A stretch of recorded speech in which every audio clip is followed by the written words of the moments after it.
Kita sebagai cucu-cucu para pejuang wajib mengisi kemerdekaan ini yang pertama dengan menjaga keamanannya, karena keamanan adalah kebutuhan yang paling asas.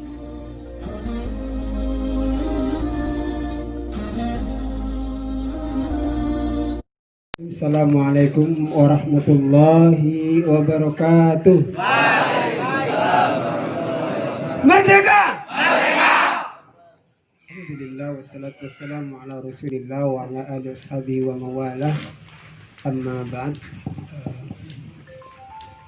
Saya ucapkan terima kasih kepada seluruh pihak yang hadir di acara ini, para Ustaz Zubair, Salim, Ustaz Afrul, dan semua asatidzah, juga seluruh santri-santri anak-anakku yang kami cintai. Juga tidak lupa kepada para panitia baik dari kakak NIAI maupun kakak kelas 2. Mudah-mudahan tahun-tahun selanjutnya rahmatullah Allah Subhanahu wa taala sebagai satu pengingat, karena bangsa yang besar adalah bangsa yang tidak pernah melupakan sejarahnya.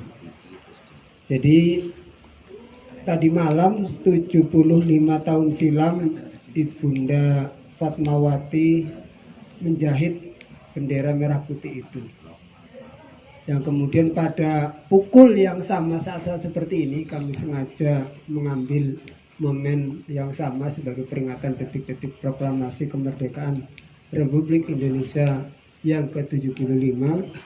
Bendera itu dibawa oleh 4 orang dari berbagai suku. Ada Ilyas Karim, seorang pemuda Minang, ada Suhud Sastrokusumo, dan juga Singgih, 2 orang pemuda Jawa. Kemudian bendera merah putih itu dikibarkan di Jalan Pegangsaan Timur nomor 56 Jakarta Pusat pada jam 10 kurang lebih, karena pembacaan naskah proklamasi adalah jam 10:05 yang nanti insya Allah kita akan menapaktilasi bersama.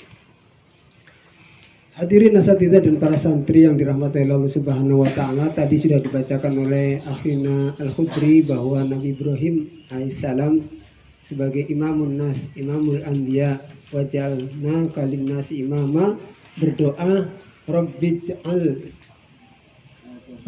Rabbij'al hadzal balada amina wajnubni wa baniya an na'budal asnam.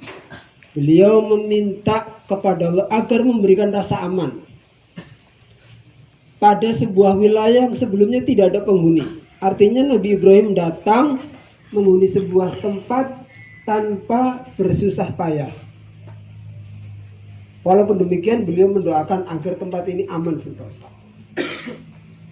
Maka bagaimana seharusnya perasaan kita terhadap rumah Indonesia ini yang kita rebut, kita raih dengan jajaran lebih dari puluhan ribu darah dan air mata para syuhada.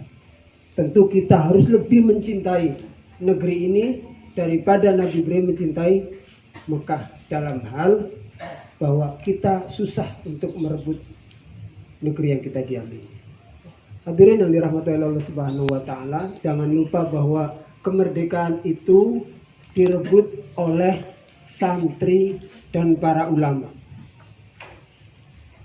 Tahun 1943 sampai 45 yang bergerak mengusir penjajah itu adalah laskar-laskar Sabilillah dan Hizbullah, yang itu dari para santri. Kita ketahui bersama juga bahwa Panglima TNI yang pertama adalah Jenderal Sudirman, seorang santri juga. Oleh karenanya kita sebagai santri hari ini harus menjadi orang yang paling merasa memiliki atas negeri dan menjaga keamanannya serta mengisi kemerdekaan untuk mewujudkan cita-cita kemerdekaan, yaitu terwujudnya masyarakat Indonesia yang adil makmur bersama-sama. Alhamdulillah kita sudah merdeka, tetapi cita-cita kemerdekaan itu masih jauh dari terwujud.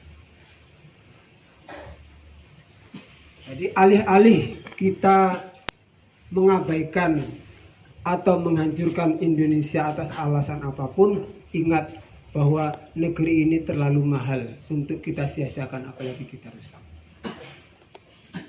kita sebagai cucu-cucu para pejuang wajib mengisi kemerdekaan ini yang pertama dengan menjaga keamanannya, karena keamanan adalah kebutuhan yang paling asas.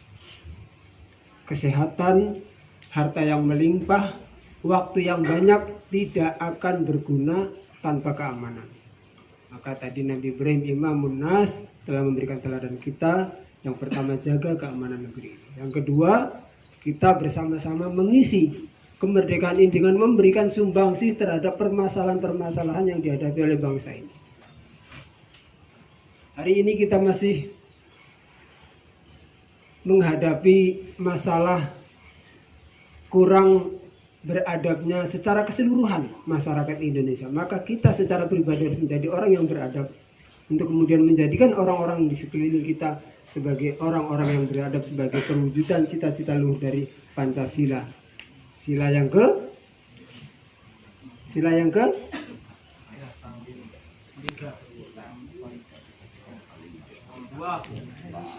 Nanti muraja lagi gimana adab-adabnya gitu. 1, 2, ketuhanan yang Maha Esa. 2, kemanusiaan yang adil dan adil.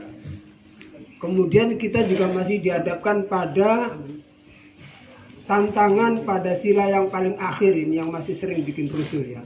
Jadi keadilan sosial bagi seluruh rakyat Indonesia. Tidak ada artinya ketika kita mengkritik atau menaket kinerja pemerintah.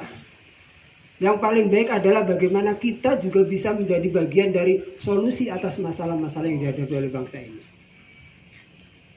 Oleh karenanya marilah sekali lagi dengan peringatan ini kita mensyukuri nikmat Allah Subhanahu wa taala atas kemerdekaan, dan jangan lupa kita isi dengan segala hal yang positif bagi maju dan jayanya bangsa Indonesia.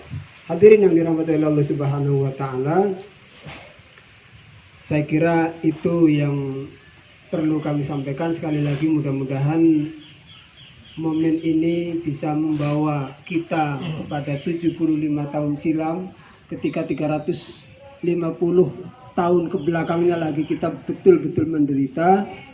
Maka dengan memperingati itu kita tidak akan menyia-nyiakan dan akan selalu bersyukur terhadap nikmat Allah berupa kemerdekaan. Aku qouli hadza. Assalamualaikum warahmatullahi wabarakatuh.